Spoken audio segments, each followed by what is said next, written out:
Good evening everyone. Rich dad poor dad book reading का आज हमारा 9 डे है। तो चलो शुरू करते हैं पेज नंबर 71 से। ठीक है। हमारी पार्टनरशिप एक बार फिर कायम हो गई थी। माइक की मम्मी ने बेसमेंट में हमें एक खाली कमरा दे दिया जो उनके किसी काम का नहीं था। हमने उनकी सफाई करके उसमें सैकड़ों कॉमिक्स जमा कर ली।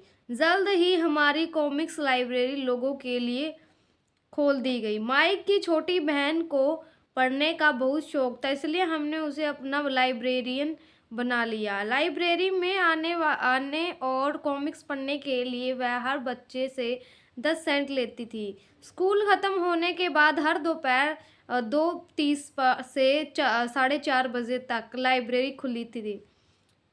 पड़ोस के बहुत से बच्चे उनके ग्राहक बन गए थे और वे जितनी कॉमिक्स पढ़ना चाहते थे 2 घंटे में पढ़ सकते थे। यह उनके लिए बहुत बढ़िया सौदा था, क्योंकि एक कॉमिक्स की कीमत 10 सेंट होती थी और 2 घंटे में वे 5 या 6 कॉमिक्स पढ़ लेते थे। माई की बहन लौटते समय बच्चों की तलाशी लेती थी और यह देखती लेती थी कि वे अपने कपड़ों में कॉमिक्स छुपाकर तो नहीं ले जा रहे हैं। वह इस बात का रिकॉर्ड भी रखती थी कि हर रोज कितने बच्चे आए, उनका नाम क्या था और उनके सुझाव क्या थे। माइक और मुझे 3 महीनों तक हर हफ्ते $9.5 का औसत लाभ हुआ। हमने उसकी बहन को हर हफ्ते $1 का भुगतान किया और उसे मुफ्त में कॉमिक्स पढ़ने का फ़ायदा भी दिया। हालांकि वह कॉमिक्स कभी कभार ही पढ़ती थी, क्योंकि वह हमेशा अपनी पढ़ाई में लगी रहती थी। माइक और मैं समझौते के मुताबिक हर शनिवार स्टोर में काम करते रहे। साथ ही हम अलग अलग दुकानों से कॉमिक्स इकट्ठा करते रहे। हमने वादे के मुताबिक कॉमिक्स नहीं बेची। जब कोई कॉमिक्स फट जाती थी तो हम उसे जला देते थे। हमने उसकी एक शाखा खोलने की एक भी कोशिश की, क्योंकि हमने माइक की बहन की तरह मेहनती और भरोसेमंद लाइब्रेरियन नहीं मिला। बहुत कम उम्र में ही हमने यह जान लिया था कि हमें स्टोर को खोजना कितना मुश्किल होता है, स्टाफ को खोजना कितना मुश्किल होता है। लाइब्रेरी खोलने के 3 महीने बाद हमारी लाइब्रेरी में एक समस्या आ गई। दूसरे मोहल्ले के कुछ गुंडे अंदर घुस आए और उन्होंने झगड़ना शुरू कर दिया। माइक के डैडी ने सुझाव किया कि हम अपना यह कारोबार बंद कर दें। तो इस तरह हमारा कॉमिक्स का धंधा बंद हो गया और हमने कन्वेंशन स्टोर पर हर शनिवार काम करना बंद कर दिया। फिर भी अमीर डैडी रोमांचित थे, क्योंकि उनके पास ऐसी बहुत सी नई बातें थी जो वे हमें सिखाना चाहते थे। वे खुश थे क्योंकि हमने उनके पहले सबक को इतनी अच्छी तरह सीख लिया था। हमने यह भी सीख लिया था कि पैसों से अपने लिए काम कैसे करवाया जाता है। स्टोर में नौकरी के बदले में पैसा नहीं मिलता था, इसलिए हमें मजबूरन अपनी कल्पना शक्ति पर जोर डालना पड़ा ताकि हम पैसा कमाने का कोई दूसरा तरीका ढूंढ सके। कॉमिक्स लाइब्रेरी हमारा अपना व्यवसाय था। हमारा धन हमारे काबू में था और हम किसी मालिक के मोहताज नहीं थे। इसमें सबसे अच्छी बात यह थी कि हमारे व्यवसाय से हमें तब भी पैसा मिलता था जब हम वहाँ मौजूद नहीं होते थे। उस समय हम पैसों के लिए काम नहीं करते थे, बल्कि हमारा पैसा हमारे लिए काम करता था। ज़्यादा तनख्वाह देने की बजाय मेरी डैडी ने हमें इतनी बढ़िया नसीहत दे दी थी।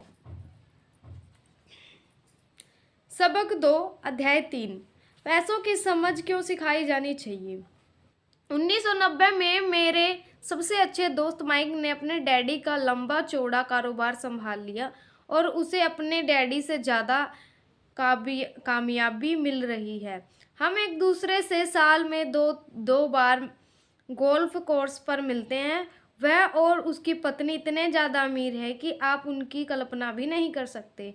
अमीर डैडी का साम्राज्य बहुत सुरक्षित हाथों में है और अब माइक अपने बेटे को उसी तरह सिखा रहा है जिस तरह से उनके डैडी ने हमें सिखाया था। 1994 में मैं 47 साल की उम्र में रिटायर हो गया और मेरी पत्नी किम उस वक्त 37 साल की थी। रिटायरमेंट का यह मतलब नहीं है कि हम काम नहीं करते थे या फिर आगे काम नहीं करेंगे। इसका मतलब यह है कि जब तक कोई चमत्कार ही न हो जाए तब तक हम काम करने या न करने के लिए आज़ाद है। इसका कारण यह है कि हमारी दौलत अपने आप बढ़ती रहती है। मुद्रा मुद्रास्फीति की दर से कहीं ज़्यादा तेज रफ्तार से। मुझे लगता है कि आज़ादी उसी को कहते हैं। हमारी दौलत इतनी ज़्यादा है कि यह अपने आप बढ़ सकती है। यह पेड़ लगाने की तरह है। आप सालों तक इसे पानी देते हैं और एक दिन इसे आपकी ज़रूरत नहीं रह जाती। इसी इसकी जड़ें इतनी ज़मीन में काफ़ी गहराई तक पहुंच जाती है। इसके बाद पेड़ आपको सुख के लिए छाया और फल देता है। माइक ने साम्राज्य चलाने का विकल्प चुना और मैंने रिटायर होने का। जब भी मैं लोगों से बात करता हूँ तो वे अक्सर मुझे सलाह मांगते हैं कि उन्हें क्या करना चाहिए। शुरुआत कहाँ से और कैसे की जाए? आपकी नज़र में कौन सी पुस्तक अच्छी रहेगी? हम अपने बच्चों को यह कैसे सिखाएं? कामयाबी का रास्ते क्या? हम किस तरह करोड़ों का रुपया कमा सकते हैं? ऐसे वक्त मुझे हमेशा एक लेख की याद आ जाती है जो यहाँ दिया जा रहा है। सबसे अमीर बिजनेसमैन 1923 में हमारे सबसे महान नेता और सबसे अमीर बिजनेसमैन शिकागो में एजवाटर बीच पर इकट्ठे हुए। ये लोग बहुत मशहूर थे। चार्ल्स शवाब सबसे बड़ी स्टील कंपनी के मुखिया थे। सैमुअल एंसूल दुनिया की सबसे बड़ी यूटिलिटीज के अध्यक्ष थे। हार्वर्ड हॉपकins सबसे बड़ी गैस कंपनी के मुखिया थे। आइवर क्रूजर दुनिया की सबसे बड़ी कंपनियों में से एक इंटरनेशनल मैच कंपनी के अध्यक्ष थे। Leon Fraser bank of international statement के अध्यक्ष थे। रिचर्ड हैवडिन न्यूयॉर्क स्टॉक एक्सचेंज के मुखिया थे। आर्थर स्टोकन और जेसी लिवरमोर सबसे बड़े दो स्टॉक सैम्पचुअर थे। और अल्बर्ट फॉल प्रेसिडेंट हार्वर्डिंग के कैबिनेट में मंत्री थे। 25 साल बाद हम में से 9 लोगों का अंत इस तरह हुआ। स्वभाव 5 साल तक कर्ज में डूबे रहने के बाद गरीबी में मरे। इंसुलिन की मौत विदेश में दिवालियापन की हालात में हुई। क्रूजर और कॉटन भी गरीबी में मरे। हॉफन्स पागल हो गए। व्हिटनी और अल्बर्ट फॉल उस समय जेल से रिहा हुए थे। फ्रेजर और लिवरमोर आत्महत्या कर चुके थे। शायद कोई भी ठीक से यह नहीं बता सकता था कि उन लोगों के साथ ऐसा क्या हुआ था। यह 1923 की बात है। हम इतना अंदाज़ा तो लगा सकते हैं कि यह 1929 के मार्केट क्रॉस और बड़ी आर्थिक मंदी के ठीक पहले का समय था। मंदी का इन लोगों पर निश्चित रूप से बहुत ज़्यादा असर हुआ होगा। देखने वाली बात यह है, आज हम इन लोगों से ज़्यादा मुश्किल समय में जी रहे हैं। परिवर्तन ज़्यादा तेज़ी से हो रहे हैं और पूरी दुनिया में हो रहे हैं। मुझे लगता है कि आने वाले 25 सालों में बहुत से ऐसे उतार चढ़ाव आएंगे जो इन लोगों द्वारा झेले गए उतार चढ़ाव की तरह ही होंगे। मुझे यह चिंता है कि बहुत से लोग सिर्फ पैसे पर अपना ध्यान लगाए बैठे हैं और अपनी सबसे बड़ी दौलत पर ध्यान नहीं दे रहे हैं, जिसका नाम है शिक्षा। अगर लोग लचीले होने और दिमाग खुला रखने और सीखने के लिए तैयार रहें तो इन परिवर्तनों के बावजूद वे बहुत अमीर बन सकते हैं। मगर लोग यह सोचेंगे कि पैसा ही उनकी समस्याओं का सुलझा सकता है, तो ऐसे लोगों के लिए आगे आगे आने वाला समय बहुत परेशानी भरा होगा। बुद्धि से समस्याएं सुलझती हैं और पैसा आता है। अगर आपके पास पैसे की समझ नहीं है तो यह पैसा चाहे आए भी जाए पर ज़्यादा देर तक नहीं टिकता। ज़्यादातर लोग ज़िंदगी भर यह नहीं समझ पाते कि असल बात यह नहीं है कि आप कितना पैसा कमा पाते हैं, बल्कि यह है कि आप कितना पैसा रख पाते हैं। हमने लॉटरी जीतने वाले उन लोगों की भी कहानियाँ सुनी हैं जो अचानक अमीर बन जाते हैं पर कुछ समय बाद फिर गरीबी हो जाते हैं। ये लोग लाखों करोड़ों जीतते फिर भी वे लौट कर वहीं पर आ जाते हैं जहां से उन्होंने शुरू किया था। अपने उन व्यावसायिक एथलीट्स की कहानियां भी पढ़ी होंगी जो 24 साल की उम्र में हर साल करोड़ों डॉलर कमाते हैं और 34 साल की उम्र में उन्हें पुल के नीचे सोना पड़ता है। आज ही के खबर में एक युवा बास्केटबॉल खिलाड़ी की खबर छपी है जो 1 साल पहले करोड़ों का मालिक था।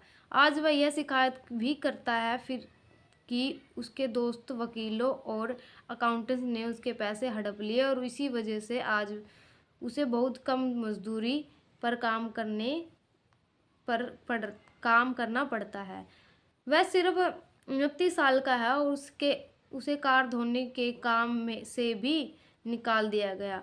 इसकी वजह यह है कि उसने कार साफ करते समय अपनी चैंपियनशिप रिंग उतारने से मना कर दिया और इसलिए उसकी खबर अखबार में छप गई। वह अपने निकाले जाने का विरोध कर रहा है और कहता है कि यह भेदभाव है। अंगूठी ही तो है उसकी महान जिंदगी की इकलौती निशानी है। उसका कहना है कि अगर आप उसकी अंगूठी उतरवा लेंगे तो उसके पास जिंदा रहने का कोई सहारा नहीं बचेगा और वह मर जाएगा। 1997 में मैं ऐसे बहुत से लोगों को जानता हूँ जो नए नए करोड़पति बन रहे हैं और एक बार फिर यह 1920 के उछाल वाले दशक की यह याद दिलाता है। हालांकि मैं खुश हूँ कि इतने ज़्यादा लोग अमीर बनते जा रहे हैं, परंतु मैं उन चेतावनी देना चाहता हूँ कि लंबे समय में महत्वपूर्ण नहीं है कि आपने कितना पैसा कमाया, बल्कि महत्वपूर्ण यह है कि आपने कितना पैसा रखा और अपने कितनी पीढ़ियों तक उसके पैसा सहेजा। तो जब लोग मुझे पूछते हैं हम किस तरह शुरू करें या मुझे बताएं कि जल्दी से 1997 में मैं ऐसे बहुत से लोगों को जानता हूँ जो नए नए करोड़पति बन रहे हैं। एक बार फिर यह 1920 के उछालाव वाले दशक की याद दिलाता है। हालांकि मैं खुश हूँ कि जितने ज़्यादा लोग अमीर बनते जा रहे, परंतु मैं उन्हें चेतावनी देना चाहता हूँ कि लंबे समय में यह महत्वपूर्ण नहीं है कि आपने कितना पैसा कमाया, बल्कि महत्वपूर्ण यह है कि आपने कितना पैसा रखा और अपनी कितनी पीढ़ियों तक उस पैसे को सहेजा। तो जब लोग मुझसे पूछते हैं हम किस तरह शुरू करें या मुझे बताएं किस तरह हम जल्दी से अमीर बन सकते हैं, तो वे मेरे जवाब से बहुत निराश हो जाते हैं।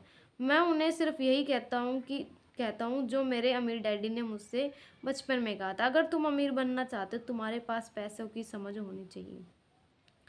जब भी मैं अमीर डैडी से मिलता था यह विचार मेरे दिमाग में हर बार ठोका जाता था। जैसे मैंने कहा, मेरे पढ़े लिखे डैडी हमेशा किताबें पढ़ने के लिए फ़ायदे बताते रहते थे। दूसरी तरफ मेरे अमीर डैडी वित्तीय साक्षरता या पैसे की समझ विकसित करने पर जोर देते थे।